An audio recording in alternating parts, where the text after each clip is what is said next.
వరి కోసే machine 90% subsidy. Revanth సర్కార్ గుడ్ న్యూస్. ఆంధ్రప్రదేశ్ రైతులతో పోలిస్తే తెలంగాణ రైతులు కొన్ని అంశాల్లో ముందున్నారు. వ్యవసాయంలో దిగుబడిని పెంచుకుంటున్నారు. వరి పంట సాగు భారీగా జరుగుతోంది. అంతా బానే ఉన్నా ఓ విషయంలో రైతులు ఇంకా వెనకే ఉన్నారు. తెలంగాణ వ్యవసాయంలో రైతులు యంత్ర పరికరాల్ని పెద్దగా ఉపయోగించట్లేదు. ఇందుకు ప్రధాన కారణం కేంద్రం, రాష్ట్ర ప్రభుత్వం ఈ దిశగా రైతులను ఎంకరేజ్ చేయకపోవడమే. ఇప్పుడు ఈ పరిస్థితి మారబోతోంది. ఏపీలో లాగా తెలంగాణలో రైతులు కూడా కూలీల కొరత బాగా ఉంది. రైతులు ఇవ్వాలనుకుంటున్న కూలీ డబ్బు తమకు సరిపోదని కూలీలు అంటున్నారు. దానికి బదులు వేరే ఏదైనా పనికి వెళ్తే తమకు ఎక్కువ మనీ వస్తుందంటున్నారు. దాంతో కూలీల కొరత ఏర్పడి ఒక్కోసారి పంటను పొలంలోనే వదిలేయాల్సిన పరిస్థితి. ఇలాంటి ఎన్నో సమస్యలకు చెక్ పెట్టేలా రాయితీపై యంత్ర పరికరాలను ఇవ్వాలని తెలంగాణ ప్రభుత్వం నిర్ణయించింది. నిజానికి వ్యవసాయంలో యాంత్రీకరణ కోసం గత బీఆర్ఎస్ ప్రభుత్వం కొంత ప్రయత్నించింది. కానీ ఆ ప్రయత్నాల్ని జిల్లాల్లో వ్యవసాయ అధికారులు ముందుకు తీసుకువెళ్లడంలో ఫెయిల్ అయ్యారు. ఈ యాంత్రీకరణ పథకంపై రైతుల్లో ఆసక్తి తగ్గిపోయింది.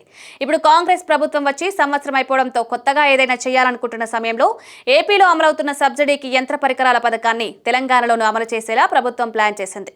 జిల్లాల్లో రైతులకు 90% తక్కువ ధరకే యంత్ర పరికరాలు లభిస్తాయి. పరికరం ధరలో 10% రైతులు చెల్లించితే సరిపోతుంది. మిగతా 90% ప్రభుత్వం పెట్టుకుంటుంది. తద్వారా వ్యవసాయంలో రకరకాల పనులు వేగంగా కూలీలతో పని లేకుండా చేసుకోవచ్చు. రైతులకు పెట్టుబడి వ్యయం బాగా తగ్గుతుంది. దుక్కి దున్నడం, విత్తనాలు వేయడం, పురుగు మందులు పిచికారీ చేయడం, పంట కోత కోయడం ఇలా ప్రతి పనికి యంత్రాలున్నాయి. విదేశాల్లో 90% పనిని యంత్రాలే చేస్తాయి. అందువల్ల అక్కడి రైతులు భారీగా లాభాలు పొందుతున్నారు. తెలంగాణలో రైతులు యంత్ర పరికరాలను అద్దెకు తీసుకుంటారు. ఇలా వారు భారీగా అద్దె చెల్లించాల్సి వస్తుంది. గత బీఆర్ఎస్ ప్రభుత్వం యంత్ర పరికరాలను ఇవ్వకపోయినా ఇచ్చినట్లుగా లెక్కల్లో రాసి రైతులను మోసం చేసిందని ప్రస్తుత కాంగ్రెస్ ప్రభుత్వం అంటోంది.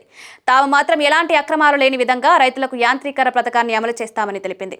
నాగళ్లు, పిచికారీ యంత్రాలు, ట్రాక్టర్ల కోసం పవర్ టిల్లర్లు, విత్తనాలు వేసే యంత్రాలు, రోటావేటర్లు, గడ్డి కోత యంత్రాలు, పసుపు ఉడికించే యంత్రం, వరి కోత యంత్ర పరికరాల్ని సబ్సిడీకి ప్రభుత్వం ఇవ్వబోతుందని అధికారులు తెలిపారు. త్వరలోనే ఈ పథకాన్ని గైడ్లైన్స్ విడుదల చేస్తామని తెలిపింది. రైతుల నుంచి దీనిపై మంచి స్పందన వస్తోందని, త్వరగా అమలు చేయడమే మేలు.